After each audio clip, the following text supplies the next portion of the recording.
Hello everyone and welcome back to my channel explore physics. और आज हम लोग बहुत इंटरेस्टिंग टॉपिक डिस्कस करेंगे जिसमें कि हम लोग जानेंगे कि कैसे मेजरमेंट लेने के बाद कोई भी सिस्टम जो है क्वांटम मैकेनिक्स का वो डिस्टर्ब हो जाता है।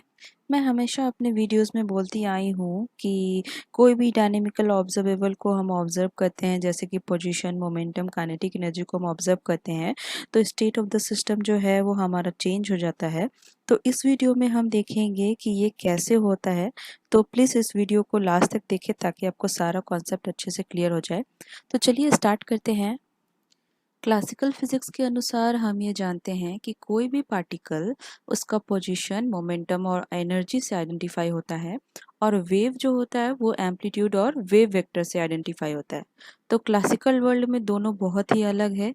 तो चलिए देखते हैं, क्लासिकल वर्ल्ड की बात करते हैं और पहले फिर बाद में हम लोग क्वांटम मैकेनिक्स की बात करेंगे। आपको एक फेमस एक्सपेरिमेंट याद होगा जो हमने 12th स्टैंडर्ड में पढ़ा था, यंग्स डबल स्लिट एक्सपेरिमेंट। ठीक है, तो चलिए उसी से स्टार्ट करते हैं।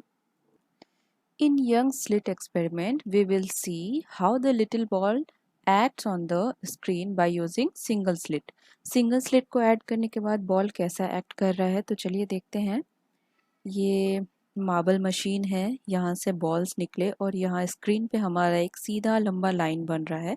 तो ये क्लासिकल वर्ल्ड का फिनोमेना है, तो ये इसको सेटिस्फाई करेगा। पार्टिकल जो है सिंगल स्लिट से जाने के बाद एक लंबी लाइन बना रहा है। तो चलिए देखते हैं, अगर हम एक स्लिट के बदले दो स्लिट डालते हैं तो क्या होता है। तो अब हमारे पास दो स्लिट है, तो चलिए देखते हैं पार्टिकल्स जो है वो क्या फिनोमेना दिखा रही है। तो ये हमारा दो स्लिट हो गया, ये हमारा स्क्रीन है, फिर हमने पार्टिकल्स को भेजा। तो ये एक दो लंबी लाइन यहाँ पे बनाएंगे। ठीक है, जो कि क्लासिकल वर्ल्ड फिनोमेना है। जैसा कि हम जानते हैं कि पार्टिकल जो है वो दोनों से पास करने के बाद दो लंबी लाइन बनाएंगे। तो चलिए अब देखते हैं वेव कैसा बिहेवियर शो कर रहा है हमें। तो चलिए देखते हैं। तो अब अगर हम वेव को सिंगल स्लिट से पास कराएंगे तो हमें क्या फिनोमेना दिखता है। ये हमारा वेव है, ये वाटर वेव है। तो इसको जैसे ही हम ये वेव जो सिंगल स्लिट से पास हो रहा है, तो ये जाके सेंटर ऑफ द स्क्रीन पे हाईएस्ट वेव इंटेंसिटी बनाएगा। ठीक है, ये हाईएस्ट वेव इंटेंसिटी बनाएगा, ये तो हमें पता ही है। ये ऐसा कुछ दिखेगा। Now if we have wave from the first slit and the wave hit the slit with high intensity wave at the center of the screen. Center of the screen पे highest intensity of wave होगा। तो चलिए अब हम देखते हैं कि इस वेव को अगर हम डुअल स्लिट से पास कराते हैं तो क्या होगा। When we add the second slits, then one wave reaches at the bottom and cancel each other and we get interference pattern on the screen. तो जैसे ही हम दो स्लिट लगाएंगे तो हमें ऐसा इंटरफेरेंस पैटर्न मिलेगा, जैसे कि आप ये एनिमेटेड वीडियोस में देख रहे हैं कि ये हमारा सेंट्रल मैक्सिमा हो जाएगा और हमें इस तरह का इंटरफेरेंस पैटर्न मिलेगा। तो यही था हमारा यंग्स डबल स्लिट एक्सपेरिमेंट जो कि हमने 12th स्टैंडर्ड में पढ़ा था। यहाँ तक क्लासिकल फिजिक्स का बात हो रहा था। अब हम लोग इसी एक्सपेरिमेंट को दोहराते हैं सब एटॉमिक लेवल पे, जो है क्वांटम लेवल पे। तो चलिए देखते हैं कि हमें क्या रिजल्ट मिल रहा है। At quantum level, we have electrons, which is very small part of matter, particles like tiny balls. In the single slit, we get just like balls, which was used in the classical level. तो classical level पे हमने देखा था कि कैसे balls जो पास हो रहा था सिंगल स्लिट से, तो वो एक लंबी लाइन बना रहा था। तो क्वांटम लेवल पे इलेक्ट्रॉन्स भी एक छोटा पार्ट है मैटर का। तो ये इलेक्ट्रॉन गन है, तो इससे हमने फायर किया। तो देखिए, चलिए देखते हैं कि इसमें क्या हो रहा है। तो ये इलेक्ट्रॉन्स निकलने के बाद ये भी स्क्रीन पे जो है एक लंबी लाइन बना रहा है। तो ये क्लासिकल लेवल का जो भी फिनोमेना हो रहा था वो इसको सेटिस्फाई कर रहा है। तो जैसे कि आप देखिए यहाँ, ये जो है वो सेटिस्फाई कर रहा है। तो यहाँ पे आपको याद रखना है कि इलेक्ट्रॉन एक पार्टिकल के जैसा बिहेव कर रहा है। तो अब हम सिंगल स्लिट हटा के डबल स्लिट लगाते हैं और देखते हैं कि क्वांटम लेवल पे इलेक्ट्रॉन्स कैसा बिहेवियर शो कर रहा है। Now we have expected that when these electrons are passed through the two slits, then we would expect to have two bands. जैसे कि क्लासिकल लेवल पे हो रहा था, तो हम यही उम्मीद करेंगे कि इससे भी अगर हम दो स्लिट से पास कराएंगे इलेक्ट्रॉन्स को तो हमें दो बैंड्स मिलेगा। तो चलिए देखते हैं। जैसे ही हमने सिंगल स्लिट हटा के डबल स्लिट कर दिया, तो हम ये एक्सपेक्ट कर रहे थे कि क्लासिकल लेवल पे जो भी पार्टिकल का बिहेवियर होता है वही होगा। यहाँ पे भी दो बैंड्स ही बनेगा, क्योंकि इलेक्ट्रॉन्स भी जो है वो भी एक पार्टिकल ही है। पर यहाँ पे तो इंटरफेरेंस पैटर्न बन रहा है जो कि क्लासिकल लेवल पे वेव्स बनाते हैं। तो ऐसा क्यों हो रहा है? If we remove from first slit to two slit, then we get the interference pattern and not two bands. We are getting pattern like waves, not like the balls. And question strike in our mind that how pieces of matter created interference pattern like wave. एक piece of matter जो है, एक electron है, वो interference pattern कैसे बना रहा है, एक पार्टिकल वेव कैसे बन जा रहा है? तो फिजिसिस्ट ने बहुत सोचा और सोचने के बाद उन्होंने ये कहा कि हो सकता है कि इलेक्ट्रॉन्स जो है वो आपस में टकरा के ऐसा बिहेवियर शो कर रहा है। Physicist thought that it might be due to the collision between the electrons and that's why they are showing the wave behavior, और इसीलिए इलेक्ट्रॉन जो है वो वेव बिहेवियर दिखा रहा है। And to resolve this they used another electron gun which sent electron one by one so that they could not collide। तो उन्होंने एक ऐसा इलेक्ट्रॉन गन को चुना जो कि एक एक करके इलेक्ट्रॉन भेजेगा, जो कि आपस में कोलाइड होने का कोई चांस नहीं होगा। Taking measurements after so many hours, तो मेजरमेंट लेने के बहुत देर बाद क्या मिलता है?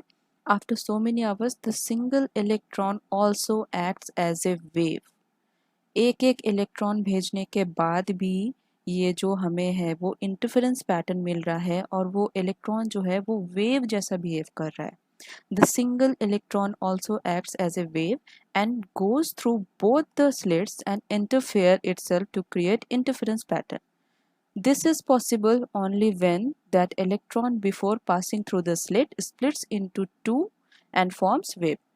ऐसा तभी हो सकता है जब ये इलेक्ट्रॉन्स जा रहा है और ये दो दो में स्प्लिट होके, एक इससे जा रहा है फिर एक इससे निकल के फिर बाहर जाके ये दोनों मर्ज हो जा रहा है, उसके बाद ये इंटरफेरेंस पैटर्न बना रहा है।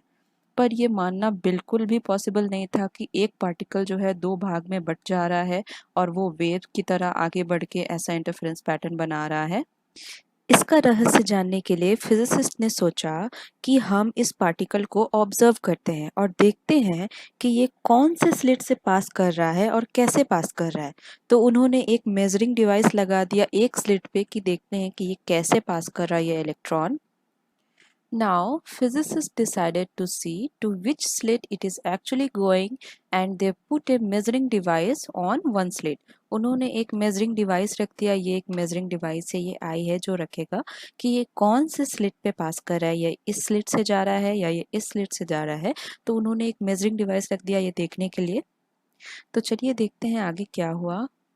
तो मेजरिंग डिवाइस रखने के बाद जो है इलेक्ट्रॉन को फिर से पास कराया गया।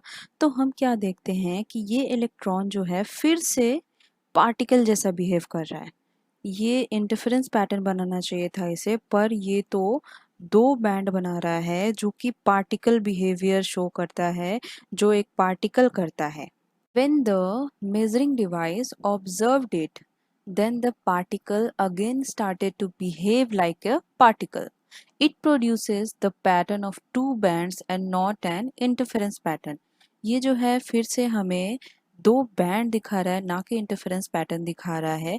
ये पार्टिकल जो है एक ही स्लिट से पास हुआ और ये ऑब्जर्वर जो है उसने देखा कि इंटरफेरेंस पैटर्न नहीं बन के ये जो है टू बैंड्स बन गया, जो कि एक पार्टिकल का बिहेवियर है। तो फिजिसिस्ट के दिमाग में फिर से क्वेश्चन आ गया कि ऐसा क्यों हो रहा है, ऐसा बिहेवियर क्यों शो कर रहा है, क्वांटम पार्टिकल ऐसे क्यों बिहेव कर रहा है। तब यहाँ से हमें डुअल बिहेवियर का पता चलता है। जब इलेक्ट्रॉन को मेजरिंग डिवाइस है जो वो ऑब्जर्व कर रहा था, तो ऐसा लग रहा था कि मानो उस पार्टिकल को पता चल जा रहा है कि कोई उसे देख रहा है, और हो सकता है कि वो ऑब्जर्विंग एलिमेंट जो है वो उस पार्टिकल का सारा सीक्रेट्स ले ले। इसीलिए वो पार्टिकल ना वेव बिहेव करने के अलावा वो पार्टिकल के जैसा बिहेव करने लगा। This strange world of quantum blown the mind of the physicist. उसके बाद फिजिसिस्ट ने कहा कि हमारे ऑब्जर्व कर लेने से पार्टिकल का वेव फंक्शन जो है वो कोलैप्स हो जाता है और वो पार्टिकल जैसा बिहेव करने लगता है। तो इससे हमें पता चलता है कि जब हम क्वांटम पार्टिकल को ऑब्जर्व नहीं कर रहे होते हैं तो वो अलग तरह से बिहेव करता है, और जब हम उसे ऑब्जर्व कर रहे होते हैं तो वो अलग तरह से बिहेव करता है। इस फेनोमेना को हम ऑब्जर्वर इफेक्ट भी बोलते हैं। बिफोर ऑब्जर्वेशन, जब हम ऑब्जर्वेशन नहीं कर रहे हैं, matter wave spread over space and time, matter wave जो है पूरे स्पेस टाइम में स्प्रेड होता है। During observation matter wave collapses to a single particle state creating a concrete reality. ठीक है, तो ये है हमारा ऑब्जर्वर इफेक्ट। तो चलिए अब जानते हैं कि collapse of the wave function क्या होता है।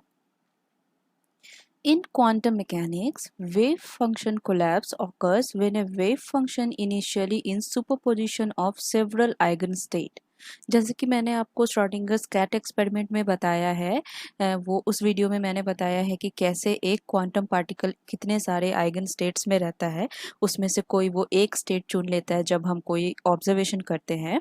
तो wave function collapse occur when the wave function initially in superposition of several eigenstate reduces to single eigenstate due to interaction with the external world। तो अगर आपने मेरा श्रोडिंगर्स कैट एक्सपेरिमेंट वाला video नहीं देखा है तो प्लीज़ उसे देख ले। उसमें मैंने क्वांटम पार्टिकल का बिहेवियर को बताने का ट्राई किया है, तो आप उसे देख ले ताकि आपको क्वांटम पार्टिकल के बारे में अच्छे से समझ में आ जाए। तो यहाँ पे बात हो रही है सुपरपोजिशन ऑफ आइगन स्टेट्स, जो कि कोई कितना भी आइगन स्टेट हो सकता है, बहुत सारा आइगन स्टेट हो सकता है। तो जैसे ही वो एक्सटर्नल वर्ल्ड से इंटरेक्ट होता है तो वो कोई एक एक आइगन स्टेट को चुन लेता है, reduces to an eigen state due to interaction with the external world। this interaction is called an observation। जो हम ऑब्जर्वेशन ले रहे हैं वही है हमारा एक्सटर्नल वर्ल्ड का मतलब interaction. It is the essence of the measurement in quantum mechanics which connects the wave function with classical observable like position momentum। अगर हम किसी पार्टिकल का पोजीशन और मोमेंटम निकाल रहे हैं तो वो हमारा हो गया interaction with the external world to that particle. After measurement the wave function enters a new state corresponding to the measurement result। तो आइगन वैल्यू इक्वेशन से हम ये जानते हैं कि ये जो ऑपरेटर है वो कुछ भी हो सकता है, पोजीशन हो सकता है, मोमेंटम हो सकता है, और ये जो है वो हमारा वेव फंक्शन है, ये हमारा आइगन वैल्यू है, और ये हमारा न्यू जो आइगन स्टेट हमें मिल रहा है, न्यू आइगन स्टेट वो है। तो अगर हम पोजीशन मेजर करना चाह रहे हैं तो हम कैसे करेंगे? तो इनिशियली वो पोजीशन में होगा, पोजीशन मेजर करना चाह रहे हैं हम, इनिशियली ए सुपर पोजीशन और पोजीशन हमें मिलेगा। उसके बाद आफ्टर ए डेफिनेट पोजीशन हमें आइगन स्टेट मिल जाएगा जिसका आइगन वैल्यू भी हमें मिल जाएगा। उसके बाद फिर this process is called collapse. तो ये जो प्रोसेस हुआ सुपरपोजिशन के बाद, फिर एक आइगन स्टेट का चुन लिया गया, उसके बाद फिर जो हमें मेजरमेंट मिल गया उसको हम लोग collapse of the wave function बोलते हैं। So, quantum theory is about the result of measurement. It says nothing about what might happen in the physical world outside the context of measurement. So, the emphasis is on measurement. In classical physics, it is possible to perform measurements on a system without disturbing it significantly. In quantum mechanics, however, the measurement process perturbs the system significantly। ठीक है, तो quantum mechanics में जो है छोटा सा measurement भी system को डिस्टर्ब कर देता है। While carrying out measurement on classical systems this perturbation does exist but it is small enough that it can be neglected. तो क्लासिकल सिस्टम में क्या होता है, उसमें भी ये पर्टर्बेशन होता है, लेकिन but it is small enough, वो इतना छोटा है कि उसको हम लोग नेग्लेक्ट कर सकते हैं। In atomic and subatomic system, however, the act of measurement induces non-negligible or significant disturbances। तो चलिए इसका थोड़ा मैथमेटिकल फॉर्मुलेशन भी देख लेते हैं। Let us now discuss the general concept of measurement in quantum mechanics। The act of measurement generally changes the state of the system। In theory, we can represent the measuring device by an operator। measuring device को हम एक operator से define करते हैं, so that after carrying out the measurement, the system will be in one of the eigenstate of the operator। Consider a system which is in a state Ketzai। ठीक है, तो यहाँ पे हम कंसिडर कर रहे हैं कि कोई सिस्टम है जिसका वेव फंक्शन जो है वो केट साई है। Before measuring an observable A कुछ भी हो सकता है हमारा, position, momentum, kinetic energy. The state psi can be represented by a linear superposition of state psi n. ठीक है, तो यहाँ पे जो ये हमारा वेव फंक्शन है वो सुपरपोजिशन ऑफ आइगन स्टेट्स में रिप्रेजेंट हो सकता है, वो समेशन हो सकता है उसका ऑफ द कॉरेस्पॉन्डिंग ऑपरेटर ए के कॉरेस्पॉन्डिंग जो हमें सुपरपोजिशन ऑफ आइगन स्टेट्स मिल रहा है तो वो साई एन है। अगर ऑपरेटर ए फिर वेव फंक्शन पे ऑपरेट होगा तो हमें क्या मिलेगा, आइगन वैल्यू मिलेगा और एक नया आइगन स्टेट मिलेगा। तो ये हो गया हमारा eigen value equation according to postulate 4, postulate of quantum mechanics मैंने आपको बताया है वीडियो में, तो आप उसे देख लें यूनिट 2 में। The act of measuring A changes the state of the system from psi to one of the eigen state psi n. ठीक है, पहले साई था, फिर कोई एक आइगन स्टेट को चुन लेने के बाद ये साई एन हो गया of operator A, and the result obtained in the eigen value is A N. और आइगन वैल्यू हमें क्या मिल गया, A N. Before a measurement we do not know in advance with certainty in which eigen state among the various states psi n a system will be after the measurement. Only a probabilistic outcome is possible. हम ये नहीं बता सकते हैं कि हम जो ये साई को मेज़र कर रहे हैं वो हमें कौन सा स्टेट देगा, कौन सा आइगन वैल्यू देगा।